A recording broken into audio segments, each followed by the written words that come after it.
back. We're going to be really diving into some king and pawn in games today. I believe I've got 19 examples, which are going to cover pretty much all of the basic king and pawn ideas. These have been pulled from numerous in-game books, and credit to authors like Silman, you're a boss, for pointing out the essential in-games that players need to know. And we're going to start with this first position. Now, it's interesting because whoever it is to move fails. So if black moves, he's got to vacate the defensive queening square. Say he goes to b7, our king will go up to d7 and we'll queen the pawn on the following move. And if you studied our in-game series on checkmates, you know that king and queen is a relatively easy checkmate, some practice. But if it's white to move, we see stalemate because the black king cannot move. So this simple position is the initial basis of all king and pawn endgames. So going to the next example, we are going to see accurate play is necessary in these types of endgames because white is playing for two results. He's either going to win or the game is going to be a draw. And it all deals with this concept of opposition, where the king is directly in front of the other king, and it's a you shall not pass type situation. So that being the case, let's go ahead and see logically in most situations like, well, I want to try the direct route because we've been taught in most situations that the fastest way to do something is between point A and B. But you'll learn with king and pawn in games that is not always the case because of outflanking. So let's see with this first example, king d2, which is an inaccurate move. Seems logical, but we'll see as we go to the second line what's going to take place here. Now black is jockeying to try to get in front of the pawn as fast as possible. And after king d6, this is an important motif. If the white king goes to c4, we're going to go to c6, getting the opposition. If the white king goes to d4, we're still going to c6, and we'll understand why momentarily. In this case, he goes d4, c6. Now, here's an important rule about ushering the pawn forward. The attacking king always needs one of these two squares to continue to move the pawn forward. So if the black king is body pressing the white king out of the position, he can't make progress. So in this case, after c4, we have the rule of this basic king and pawn endgame. When the white king is beside the pawn, you want to be in front of the king. When the pawn is ahead of the king, you want to be directly in front of the pawn. So after king c4, here's the second important theme to remember. You want to go directly back. So you have the flexibility after king c7, where if he goes to b5, we slide over and get the opposition. If he goes to d5, we slide over and get the opposition. Very, very important concept. Because say if king d7, well, he's going to b5 and he's starting to outflank. And if he can get here, he's ushering the pawn home and making a queen. So the easiest theme to remember is to go straight back. Then after king b5, what do? Get the opposition. Check. Stay in front of the pawn. Now, again, if you choose the wrong square here, you can lose the game. Is it straight back? Is it the D file or the B file? Go straight back. Now, where do we go? Do we go to D8 or B8? Get the opposition. And stalemate. So very important defensive themes, and my suggestion with any endgame is to learn the defensive side. Because if you're only learning the attacking side, which is a common mistake I've seen with students, you will find yourself in the defensive part of the endgame and you'll lose. And you'll go, well, I remember studying this. Always study from the black side. Always studied from the quote-unquote defensive side in endgames, because if you can defend, you know the tricks of attacking. So going back, instead of king d2 in our initial position, white actually has a forced win here with king c2. And after king e7, we've got king b3. And I want you to notice this definitive difference. King b4 wins, king c4 actually draws. So if king c4 Black plays king c6, and you can rewind the video to see the opposition take place. So if white plays king b4 when king c6 happens, we actually get the opposition. And this is a very, very important position because now you will see the winning method for white. Black has to give ground. We take ground. So if, say, for instance, he went king d6, we're going to go king b5 because now we're controlling the next square up in the chain. So after king c7, king c5, king c8, king c6, and on king d8, now this is some simple calculation because we could go king b7, but maybe his king comes down to stop our pawn. So after c4, all he can do is get the opposition, but he has to give it away immediately when we push the pawn again. Now we take progress diagonally, and there's nothing he can do to stop the pawn from queening. And again, we covered this basic checkmate, and it is already on YouTube. So go into our next position. Save that. Now, this is the concept called the square of the pawn. And strong chess players have the ability to glance at this position and know with black to move whether or not black is going to be able to stop the b pawn, who's traveling this way, from queening. So the question is, we could pause the video and you could do a calculation and go, all right, king f4, b5, king e5, b6, and then go step by step. But there's a very, very easy method to know whether or not you can do this, and it's called the square of the pawn. Now, you look at the pawn, you draw a diagonal, and make a box. The rule is if the defending king can step inside of the box, he will be able to stop the pawn before it becomes a queen. And this is a pure rule with king and pawn in game. So, based off of our rule, can the king step into the box? Yes. King f4. And as we're moving, you see that he stops the pawn. Now, make sure you understand the square of the pawn rule. And you're like, well, I mean, I've got time to calculate it in a game. Not always. Most games that we're playing are game in 30. So by the time you get to an end game, you need memory tricks like this in order to save time with calculation, because you may not have the time to calculate this type of variation or sequence. So the rule of the square of the pawn is very, very important for your ability to play king and pawn endgames well. Next. All right, so I believe we're going to be looking at this one two ways, with white to move first and black to move first. And the evaluation makes a difference. So let's see with white to go first. G4. And this body checking, this sideways opposition is important because the black king, he would love to get around, and if he can get to the queening square, we'll see in one of the next examples where when it's a rook pawn, if the king is sitting on the queening square, there's nothing the white king can do to get him out of there.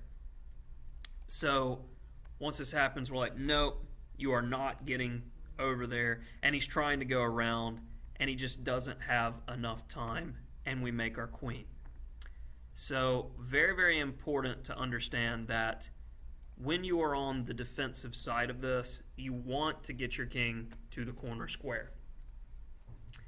Next, we have another situation of, can I draw? And if I tell you to pause the video here and ask the question, can I draw?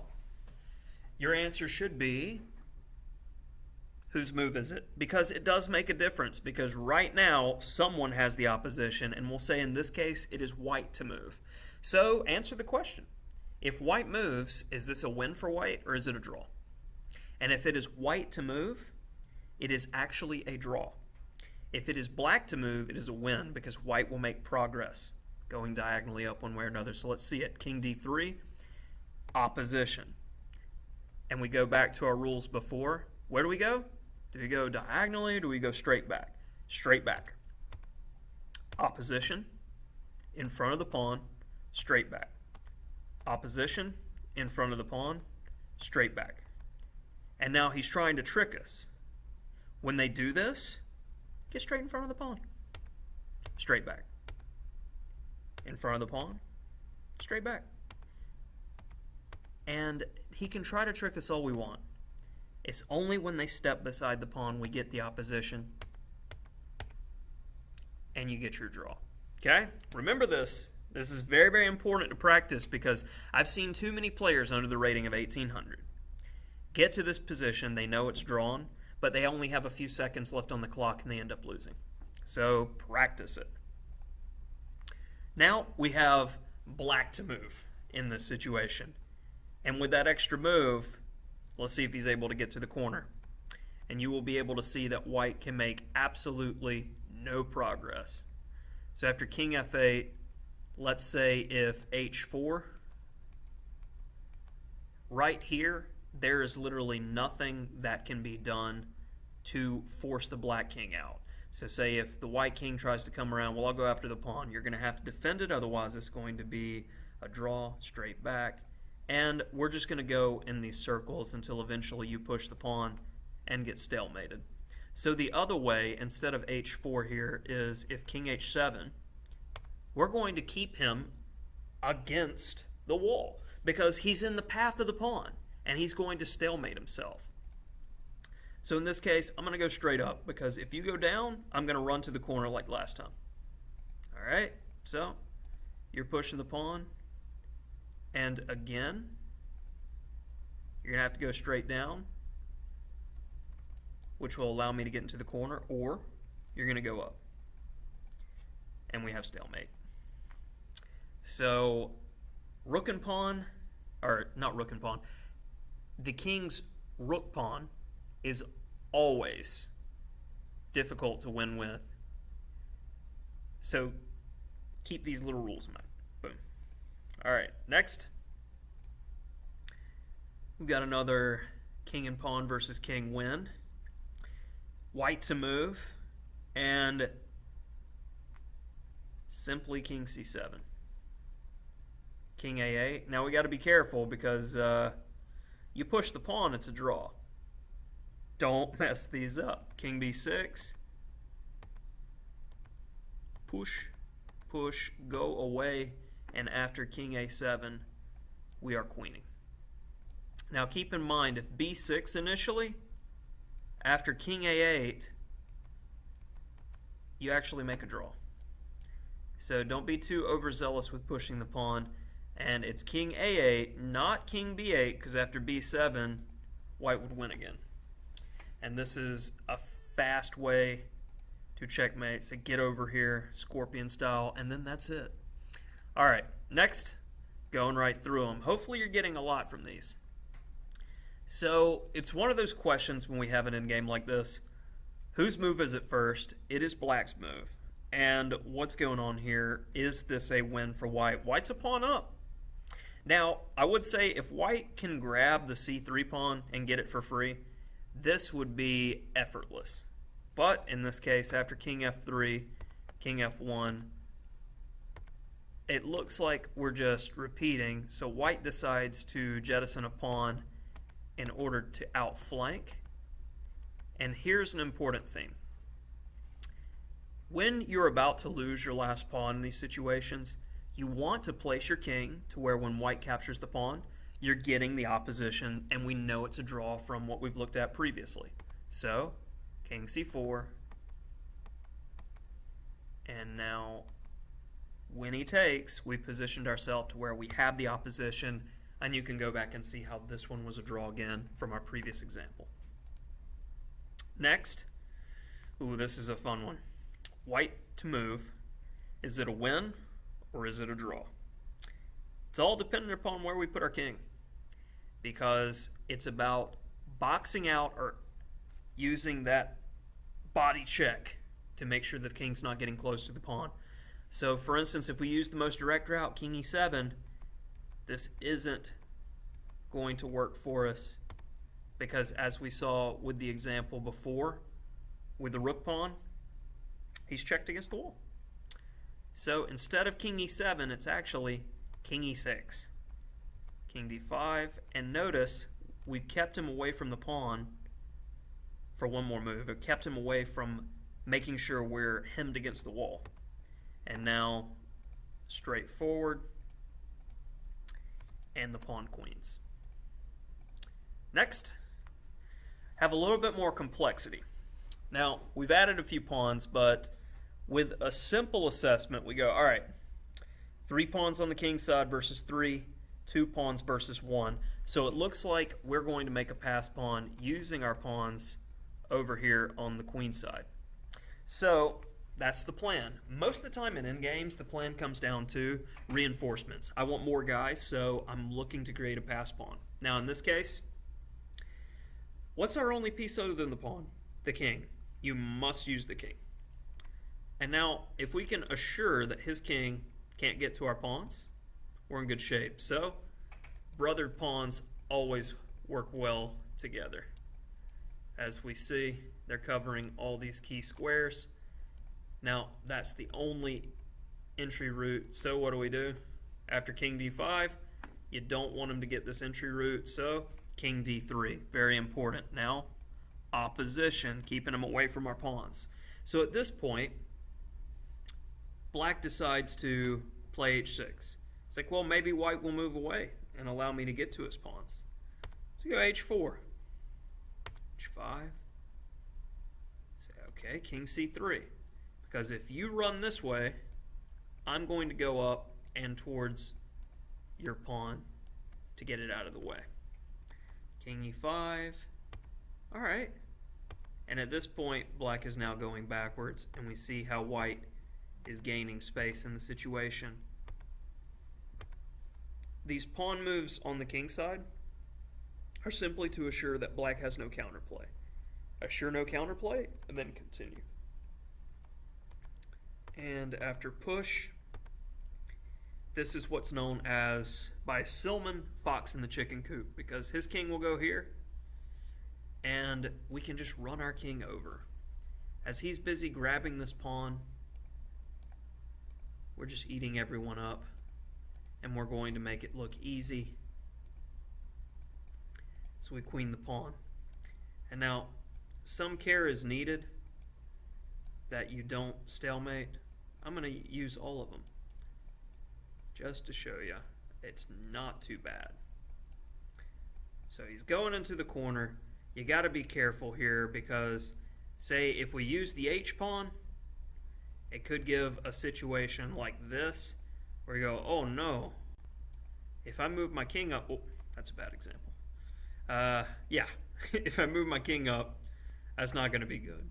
It's a stalemate. But thankfully in this case we have the queen move, and probably just queen again is going to be a good way to go.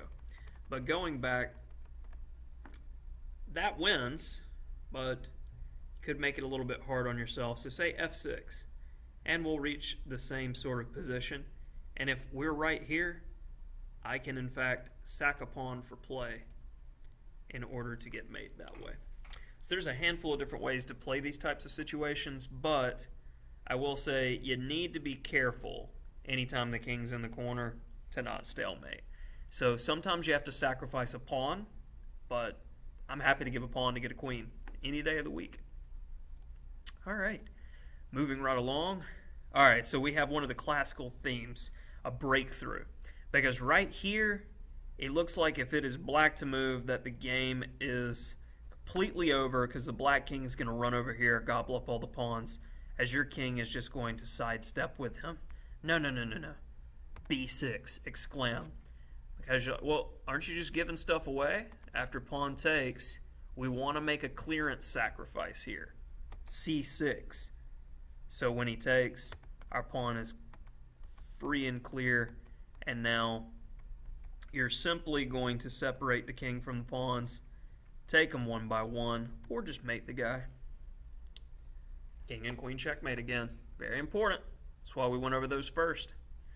So we have another one. So in this case, white does have a passer, and black has a passer. The A pawn's a passer, and the C pawn's a passer. So normally in those situations, both sides are going to worry about the other guy's passer, and we're going to make a draw here. But if you're overzealous, you can definitely lose. A3 check, king c2, opposition, making sure he's not running down here potentially. So if king c4, king c2, and we're just repeating back and forth, king d4. So black could go wrong here trying to win with c4 because white is going to use his pawn to distract the king. And now he's in better shape to run and go collect these pawns, fox in the chicken coop style. So admit when it's a draw, don't overpress to try to win games. All right, so we have another theme. When pawns are connected, it's an easy one. And also, again, square the pawn. And remember when it's moving to, think about the square being this way. So, are we in the square of the pawn after a4? Yes, we are. And here's an important theme that after this occurs, well, why can't white just take this pawn? Because as soon as you take, you are one move behind the pawn. So anytime you're seeing this theme with two pawns here and a king and pawn in game, if white has no other pieces, the game's done. Because he can't ever grab that pawn. It's poison. The other pawn's going to queen, so remember that theme. Next. Again, it is black to move here. Very important. Where do we go? Straight back or diagonally? Straight back. What do we do? Opposition. In front of the pawn, straight back. Opposition. In front of the pawn, draw. Okay, I believe this one's called Capablanca's Endgame. It's a fun one. Kind of difficult. But at first, king f5, opposition. So we're wanting to get our king to h6. So actually I think it's f6, because if we go to h6, we get this situation and we make a draw. So if king f6, the difference being, let's see, after g5, it's a draw. So, is there any way to box him out after h6? Draw. So I know this position is a technical win. So after king f8, let me ask the all-knowing one. We have h4, king g8, g5, king f8, h5, king g8. It wants to go king e7, king g7, king e6. And it looks like it's just repeating. And the engine likes the extra pawn, but the horizon effect is not allowing it to see any sort of win, so it just says you have an advantage. So it looks like I messed that one up. I'll have to go clear that up in a future video, but I will say that this endgame is covered in detail by Hawkins in Amateur to IM, and it is an absolutely great book that you should check out for his explanation of endgames, which clearly I did not learn and study deep enough the first time I went through this. All right, so here we have another situation, and I like to call this one Never Lose Hope, because it looks like the white king is boxing black's king away from his pawns. And right here, a lot of people would play a5 and go, ooh, I get one more move before I lose all my pawns. But here, you actually have a neat trick with king a5, because the pawn's poison. It's stalemate. So remember these types of stalemate tricks when all hope seems lost. Frodo. All right, so here we have another one of those situations to where who's winning? It's white's move. No one is. Because when the pawns are separated like so, or the pawns are like so, both are just repeat scenarios where I can't ever take this guy if I'm black, so I'm just going to go back and forth. And I can't really take either one of these pawns because the other one will queen if I'm playing white here. So after king c3, a3, very important. King c2, we're just watching b2 to make sure if this guy ever pushes, we're going to walk over there and take. So king h6, he's got to waste a move. Now, it's a great way to lose here if you play king b1, because after c3, the pawn is queening. So after king h6, the proper move is to just go straight back with b1, and after king g7, king c2. And our king is going to go back and forth as his does the same thing. And draw. Now, this is a fun one. This is outflanking. Now, we would love to get our king here and take this pawn. And if we try to go the most direct route with c5, he's always going to block us from doing that. So we're going to do a little bit of outflanking. So we started with the king on d5, we go to c4. He goes to b8, we go to d4. c8, d5. We've triangulated. So now at this point, when he goes to c7, king c5. Make sure you got that. Roll it back if you didn't understand how we did that little trickaroo there. King b6 takes, and making progress to queen our pawn. It's a good one. Make sure you get this position. Triangulation. All right, so this is the last of the king and pawn examples, and we're ending it with another reminder of fox and the chicken coop ideas. Leave that pawn alone. Make him take time worrying about it so we can go grab the other guy, and don't get hemmed against the wall so our pawn can run all the way home. So we've gone through a lot of different king and pawn principles today. Go through these positions. Actually practice them on a board against an opponent. These are very, very helpful in being able to hold games in the future. Hopefully you enjoyed, and join us for more in-game disasters.